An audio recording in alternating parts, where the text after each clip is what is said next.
Welcome to my channel. আজকের recipe হচ্ছে পটল চিংড়ি।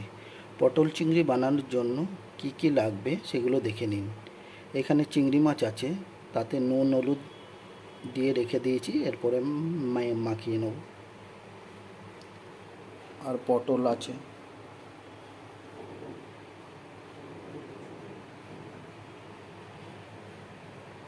আমি এখানে একটা পেস্ট তৈরি করে রেখে দিয়েছি।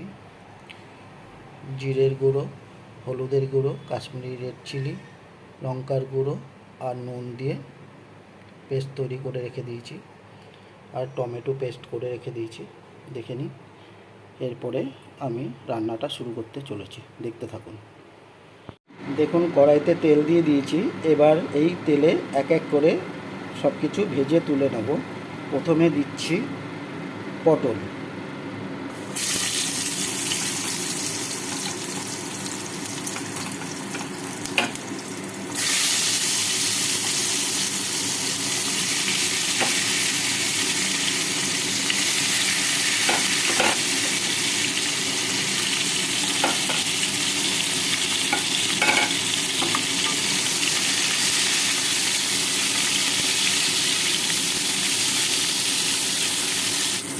দেখুন, খুব সুন্দরভাবে পটলগুলো ভাজা হয়ে গেছে। এবার পটলগুলোকে আমি তুলে নেব। দেখুন, পটলগুলো ভাজা হয়ে গেছে।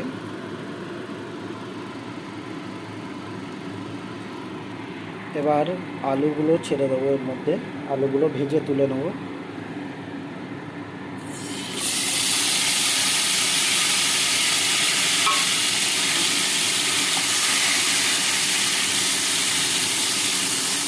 দেখুন, আলুগুলো ভাজা হয়ে গেছে।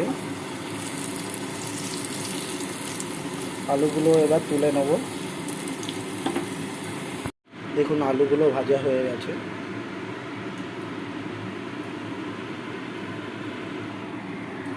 এবার আমি চিংড়ি মাছগুলো দিয়ে দেবো।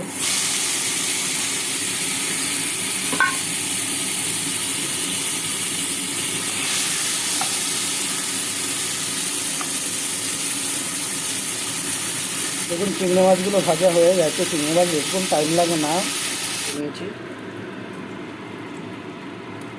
এবার এই কড়াইতে একটু তেল দেব। একটু তেল না হলে পটল চিংড়িটা ভালো লাগে। তেল গরম হয়ে গেছে। এবার এর মধ্যে জিরে ফোড়নটা দিয়ে দিলাম।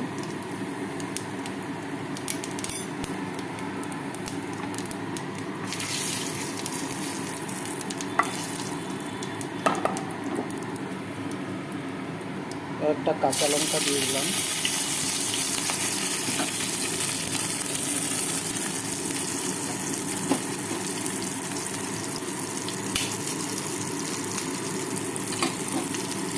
আর টমেটো পেস্ট দিয়ে দিলাম।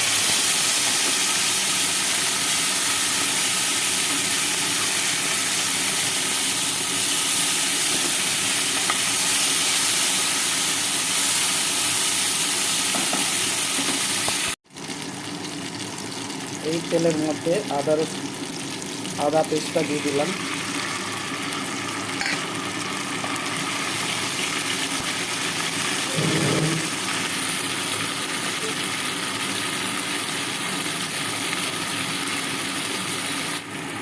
এবার দিয়ে দেবো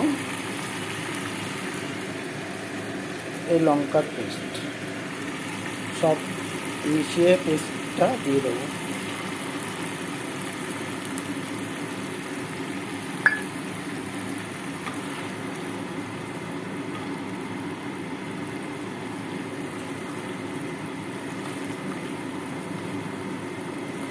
মশলাটা কীভাবে খুব সুন্দর কষেছে, মশলা দিয়ে তেল ছেড়ে গেছে।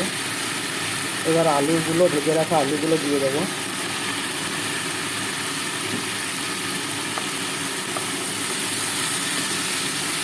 আলু দিয়ে ভালো করে কষিয়ে নেব।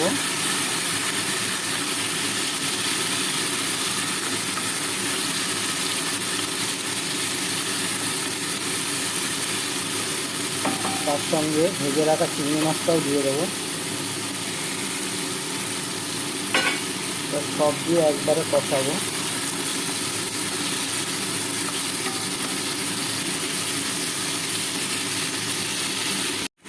দেখুন কি সুন্দর কষে গেছে।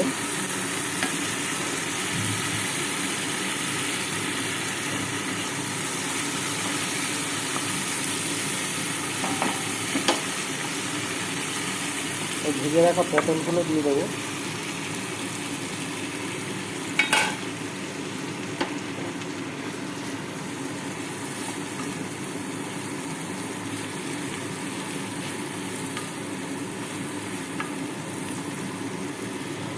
দেখুন কষে গেছে, কষানো হয়ে গেছে। এবার এর মধ্যে জল ঢেলে দেবো।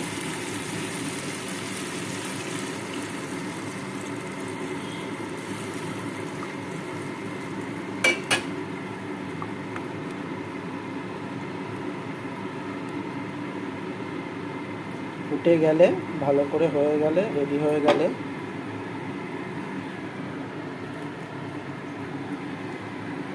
গরম মশলা দিয়ে নামিয়ে নেব সবার শেষে। দেখুন হয়ে এসছে মোটামুটি, আর একটু হলেই নামিয়ে নেব। নামানোর আগে গরম মশলা দিয়েই নামাবো। এবার গুঁড়ো গরম মশলা দিয়ে দিচ্ছি।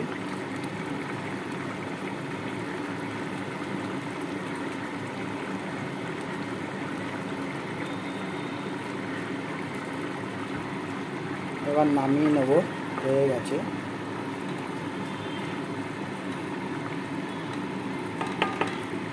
দেখুন রেডি হয়ে গেছে আজকের রেসিপি। দেখে নিন কি সুন্দর হয়েছে পটল চিংড়ি।